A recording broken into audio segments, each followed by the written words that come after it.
déjà, moi je connais pas d'autre affaire où un enfant a été sacrifié par jalousie et par haine de ses parents. Quoi qu'on m'avait parlé d'une affaire à Bordeaux qui avait été solutionnée pour le coup, mais j'ai jamais réussi à en retrouver la trace. On connaît des affaires où le père qui se sépare de la mère tue l'enfant pour se venger et inversement, mais où on a un mobile qui semble basé sur la jalousie et la haine personnelle, j'en connais pas d'autres. Et d'ailleurs, quand on s'intéresse de près au dossier et qu'on cherche à la fois l'origine de la haine et l'élément déclencheur, pourquoi, si le corbeau est la même personne qui a tué l'enfant, pourquoi ce corbeau qui était en sommeil depuis de longs mois se réveille le 16 octobre 1984. Vous connaissez sans doute, puisque vous êtes intéressé par l'affaire, la théorie majeure qui est que les parents de Grégory avaient acheté un nouveau canapé. Je ne connais pas d'autre affaire où l'élément déclencheur ce serait l'achat d'un nouveau canapé. Donc quand on se penche sur le fonctionnement et même les dysfonctionnements de cette famille au sens large, on n'arrive quand même pas à trouver la clé, on n'arrive pas à être convaincu vraiment par un mobile du crime et par un élément déclencheur. La personne que vous venez d'entendre s'appelle Thibaut Solano, journaliste à Marianne, qui s'est intéressé à l'affaire Grégory et plus particulièrement sur la genèse d'un crime et d'une haine familiale qui a été cultivée sur plusieurs générations et dont l'issue s'est soldée par le meurtre sordide d'un enfant de 4 ans. Une affaire où les personnes toxiques ont eu leur part de responsabilité, mais qui malheureusement reste à ce jour suspectée, mais jamais inquiétée. L'affaire Grégory, une famille détruite par les gens toxiques.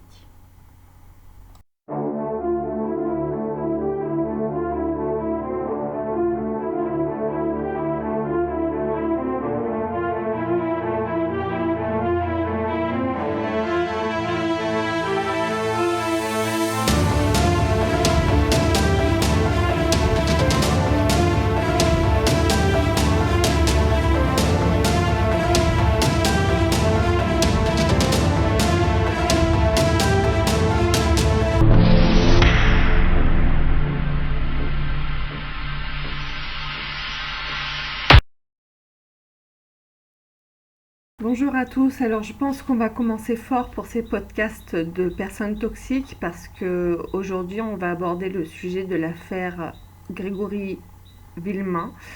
C'est une affaire juridique qui est redevenue d'actualité pour des éléments qui ont été découverts ou des personnes qui ont été remises en cause par rapport à l'assassinat de cet enfant de 4 ans.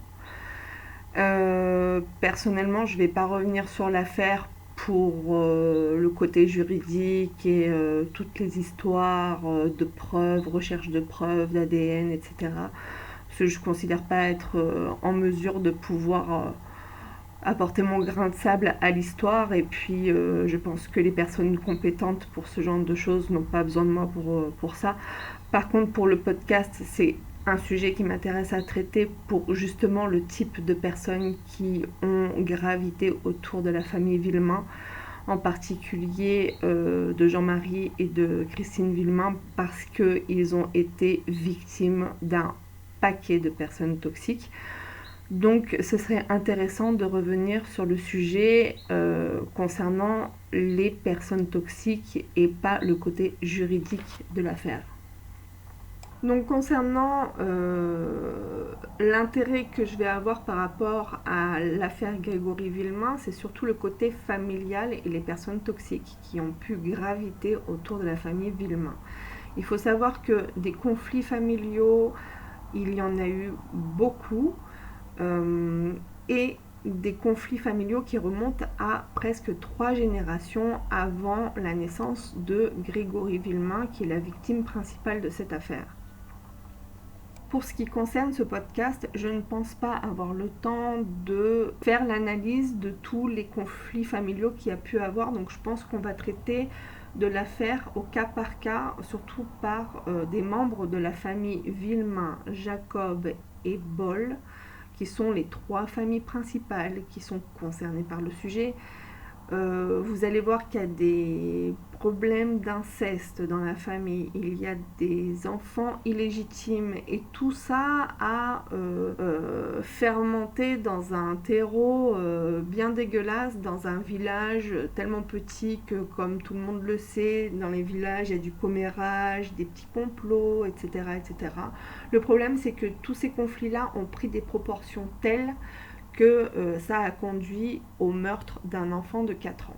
Pour ce qui concerne mes sources que j'ai eues par rapport aux histoires qu'il y a eu dans la famille Villemain et Jacob, je vous mets en lien dans la description les sources que j'ai eues, que ce soit par rapport à YouTube, des émissions qui ont déjà été faites sur l'affaire, des articles de presse et éventuellement des reportages qui ont été faits aussi à la télévision. Une des préoccupations que j'ai eues en préparant cette émission, c'était aussi le fait de vouloir traiter de la manière la plus claire chaque histoire interfamiliale qu'il pouvait y avoir entre chaque membre. Parce que vous allez voir, il y a beaucoup de membres de la famille qui peuvent être incorporés dans cette histoire. Il y a beaucoup de frères et sœurs dans la famille Jacob. Dans la famille Villemain, il y a tout un alambic de liens familiaux entre les enfants légitimes et les enfants qui ne le sont pas. Il y a des conflits aussi entre cousins, donc pour ça aussi on a besoin d'être orienté, savoir de quel fils ou de quelle tante et oncle on est en train de parler. Donc j'espère qu'en mettant les arbres généalogiques de chaque famille, ça va vous permettre aussi de dénouer un petit peu les conflits interfamiliaux qu'il peut y avoir entre chaque personne. La deuxième chose concernant l'organisation des vidéos qui vont se faire par rapport à cette histoire de l'affaire Grégory, c'est que il y a tellement de membres de la famille qui gravitent autour de cette affaire et des conflits qui remontent à des générations au-dessus de Grégory que je vais être obligée de traiter du sujet en compartimentant par personne. Alors je vais peut-être voir si on peut incorporer 2 ou 3 personnes dans une seule émission, mais ce qu'il y a d'évident, c'est que je ne vais pas pouvoir faire une seule émission concernant tous les conflits qui ont pu être faits dans ces familles-là, parce que le sujet est vraiment ample. Et je crois que c'est intéressant de pouvoir venir sur chaque détail qui aurait pu être évoqué au sein de cette affaire. Je vous rappelle que je ne suis pas là pour émettre des hypothèses. La seule chose que je veux faire, c'est exposer les personnes toxiques ou des situations toxiques qui ont pu conduire des gens à commettre un meurtre d'un enfant de 4 ans. Alors la chose qu'il faut savoir, c'est que avant même que les Villemain reçoivent les lettres du Corbeau en 1981, il y avait ce que appelle Thibaut Solano une genèse concernant le crime. Et il n'a pas tort, parce que la famille Villemain, avant même que le Corbeau s'attaque au couple Jean-Marie et Christine Villemain, il y avait déjà des tensions avec la génération au-dessus, c'est-à-dire les parents de Jean-Marie Villemain étaient déjà en conflit avec des personnes de la famille qui le jalousaient ou qui voulaient révéler un secret de famille bien enfoui. Donc, comme tout le monde le sait, en général, ce genre de thème-là, c'est quelque chose qui se lave en famille. Même, je dirais plus particulièrement que c'est le genre de thème qu'en général, on ne met pas son petit grain de sel parce que ce sont des choses trop personnelles et ça ne concerne absolument personne, à part peut-être les parents en question. Alors, pour ce qui concerne Albert Villemain, il faut savoir que selon les rapports et les reportages qu'on a pu avoir sur lui, on se rend compte qu'il a 3 grands secrets dans sa vie. Alors on va d'abord commencer avec ses parents et en l'occurrence ici avec sa mère. Alors sa mère est une femme qui est née au début du XXe siècle, donc elle fait partie de cette génération-là qui ont connu les 2 guerres. C'est pas pour autant que c'est une femme qui a un parcours très honorifique, parce qu'il faut savoir que c'était une mère maltraitante, à un tel point qu'elle a été condamnée à faire de la prison. Alors, pour comprendre les ramifications familiales qu'il y avait par rapport à Albert Villemain, donc ses parents s'appellent Janine née Hollard et son papa s'appelait Gaston Villemain. Albert est le troisième d'une fratrie de 4 enfants. Le premier étant Étienne Villemain, Yvette Suzanne Villemain est la deuxième, Albert Villemain est le troisième et Janine la petite dernière. Le 14 mai 1931, l'Est républicain écrit un article sur le cas de Jeanne Hollard, la mère d'Albert. La cour d'appel de Nancy est le titre de l'article.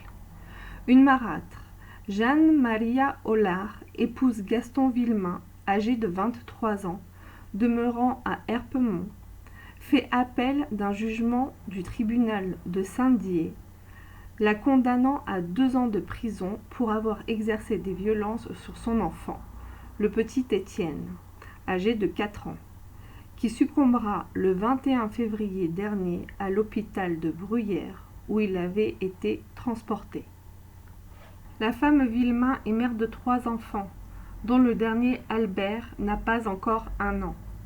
Elle a, depuis son mariage, habité successivement dans 3 endroits différents où son mari, âgé de 24 ans, travaillait comme maçon. Dans le courant de décembre, M. Villemain remarqua plusieurs fois que l'aîné de leurs enfants, le petit Étienne, portait au visage des traces de coups. Il en fit la remarque à son épouse, celle-ci prétendit que l'enfant s'était égratigné en tombant. Le 14 février dernier, en revenant du travail, M. Villemain fut étonné de voir que sa femme mettait le petit Étienne au lit en le laissant le béret sur la tête.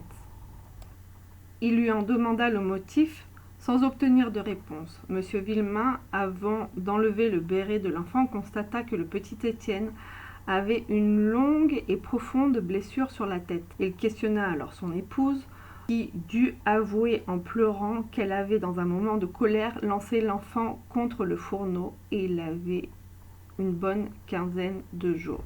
Au début, la blessure avait paru insignifiante, mais depuis, elle s'était aggravée. Pendant 2 jours, M. Villemain posa des compresses à son fils, mais le 16 février, voyant que la blessure enflait et que l'enfant avait de la fièvre, il fit appel à un médecin. Celui-ci ordonna d'urgence d'envoyer le petit Étienne à l'hôpital de Bruyères. Malgré les soins qui lui furent prodigués, l'enfant succomba le 21 février car la plaie s'était infectée. Le médecin chargé de l'autopsie de l'enfant estima que celui-ci devait être depuis un certain temps objet de sévices et qu'il n'avait pas été suffisamment nourri. Mise aussitôt en état d'arrestation, la femme Villemain attribua à sa situation intéressante les mouvements de nervosité et de brutalité qu'elle avait eus depuis quelques mois à l'égard de son fils. Ses 2 autres enfants n'étaient du reste pas tenus très proprement, et on se demanda si elle ne s'adonnait pas parfois à la boisson. Depuis cette affaire, son mari a engagé contre elle une instance de divorce. Devant la cour, la femme Villemain reconnaît avoir donné au petit Étienne une bourrade qui l'envoya la tête en avant contre le fourneau. Elle s'était mise en colère parce qu'il venait de vomir dans son assiette. Elle crut tout d'abord que la blessure ne présentait aucun caractère de gravité. Elle n'osa pas ensuite faire venir le médecin. Monsieur l'avocat général Roux demande à la Cour d'élever la peine infligée à cette mère indigne. Maître Adrien Sadoul, présentant la défense de la femme Villemain, fait observer qu'elle sera bientôt mère à nouveau. C'est pourquoi il sollicite un peu d'indulgence en sa faveur.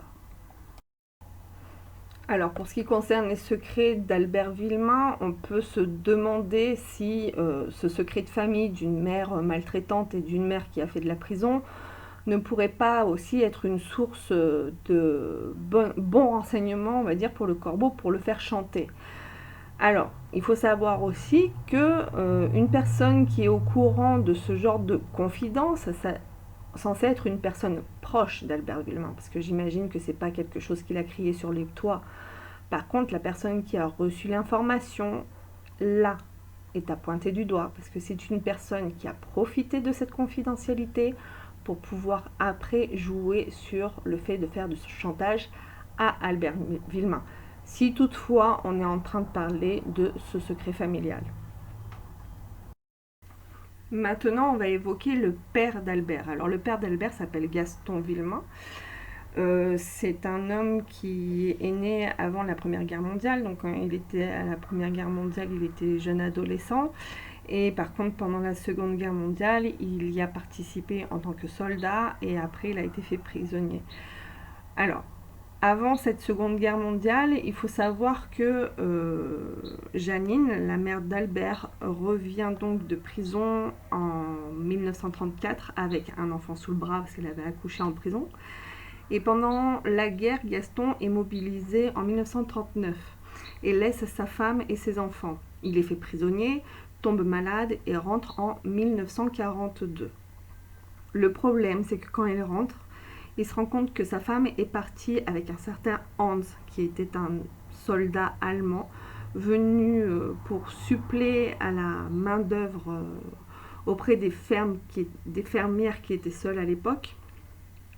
Donc, Janine a vendu les bêtes, toutes les affaires, et a laissé Yvette et Albert à une amie, et elle est partie en emmenant la toute petite Janine avec elle. Albert et Yvette sont d'abord pris en charge par un de leurs oncles paternels, André. Un malheur n'arrivant jamais seul, Gaston, bouleversé par le départ de sa femme, se pendra à un frêne dans un petit bois derrière l'église de la Neuville devant l'Épange. Albert Villemain ne s'en remettra jamais. Il sera bourlingué de famille d'accueil en famille d'accueil et le fameux Corbeau utilisera souvent ce drame vécu alors qu'il n'était qu'un garçonnet. Donc là, quand on observe le contexte familial dans lequel a grandi Albert, on se rend bien compte qu'il y a beaucoup de choses qui sont dysfonctionnelles pour un enfant et surtout le contexte historique en plus, parce qu'il a grandi dans un contexte de la Seconde Guerre mondiale et son père s'est suicidé en 1942. La question que je me pose au jour d'aujourd'hui, c'est comment une personne peut être dans la confidentialité d'un secret de famille de ce calibre-là et d'après vouloir s'en servir pour faire du chantage avec ça. Personnellement, j'ai ma petite idée là-dessus. Donc, j'ai essayé de voir les points faibles et les points forts que pouvait définir le Corbeau. Pour ce qui concerne les points forts, en fait, j'en ai trouvé qu'un seul, c'est que le Corbeau évolue dans l'anonymat, ce qui provoque un doute et un état d'alerte constant chez sa victime, provoquant aussi une perte de confiance en toute personne proche ou qui tourne autour de la famille, voire même un syndrome de paranoïa chez la victime. En gros, le fait de rendre fou sa cible est jubilatoire pour le Corbeau. Et ensuite, pour ce qui concerne les points faibles, j'en ai trouvé plus que des points forts, très exactement. J'identifie à travers le Corbeau une personne hypocrite qui a un gros manque de confiance en soi et la lâcheté. Alors, le Corbeau est forcément une personne proche d'Albert, ça on l'a bien compris, pour avoir des renseignements aussi personnels. Par contre, il va rester dans l'anonymat, sûrement par peur. Le manque de confiance en soi, pourquoi? Parce que le Corbeau profite de l'anonymat pour ne pas avoir à affronter sa victime en face. Et la lâcheté, parce qu'il est un être faible qui n'assume pas sa condition. C'est intéressant d'observer qu'à cette époque, les mentalités étaient vraiment différentes. Je ne suis pas sûre que de nos jours, un Corbeau puisse utiliser une tragédie familiale sur quelqu'un pour lui nuire ou lui faire du chantage. Là, pour Albert, c'était un peu la double peine, parce que non seulement il perd ses deux parents dans des conditions dramatiques, mais en plus des années plus tard, une personne malveillante utilise ce tendon d'Achille pour lui nuire, au point de vouloir le pousser au suicide. Alors moi, après tout ça, il y a une question que je me pose, c'est de me dire, est-ce que ça vaut la peine de subir pendant des années du harcèlement, un corbeau qui vous envoie des courriers, qui essaie de vous avoir au téléphone pour vous faire des menaces et vous pousser à la limite au suicide, est-ce que ça vaudrait pas plutôt la peine de crever l'abcès et de révéler son secret soi-même aux personnes concernées? Parce qu'en plus, le corbeau, il aurait peut-être fait l'annonce du secret de famille, ça se serait resté dans un périmètre des Vosges et puis ça n'aurait pas été au niveau national. Donc, est-ce que ça vaut la peine de subir toutes ces années de malheur plutôt que de révéler un secret de famille qui n'est peut-être pas si extraordinaire que ça non plus? Peut-être que Albert, il était honteux de son passé, mais je pense qu'une fois que le secret il avait été révélé, je pense que ça l'aurait aussi énormément soulagé, ça lui aurait peut-être permis de vivre d'une autre manière, d'une manière plus sereine, et même éventuellement de avoir les générations qui ont suivi plus tranquilles à ce niveau-là, qu'ils n'auraient pas eu ce poids à charger pendant des années. Alors, ce qu'il y a de sûr, c'est qu'on peut pas revenir sur le passé et on peut encore moins avoir un impact sur la vie des autres. Mais par contre, pour les jeunes d'aujourd'hui et pour les personnes qui aujourd'hui peuvent être victimes de personnes qui font des menaces, surtout anonymes, donc des personnes très très hypocrites, moi je recommanderais plutôt premièrement de se confier à des personnes de confiance et éventuellement à des services d'autorité pour pouvoir avoir une trace de tout ça. C'est important.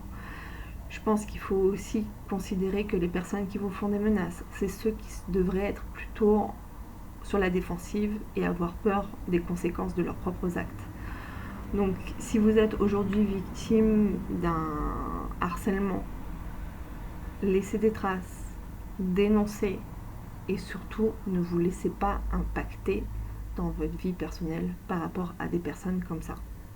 Vous verrez que vous aurez un point de vue de la vie peut-être un peu plus positif et avoir une vie plus sereine et celle que vous méritez vraiment. Vous ne méritez pas le harcèlement, vous ne méritez pas d'avoir des personnes autour de vous qui vous gangrènent. La vie est trop courte, donc soyez attentifs à ce genre de personnes et essayez de prendre beaucoup de distance par rapport à ça. Aujourd'hui, on entend beaucoup parler de harcèlement et le corbeau dans l'affaire Vilma rentre totalement dans les critères de harceleur, qui est devenu un délit. Passé les années 2000, on a la chance d'être plus armé contre ce genre de pratique.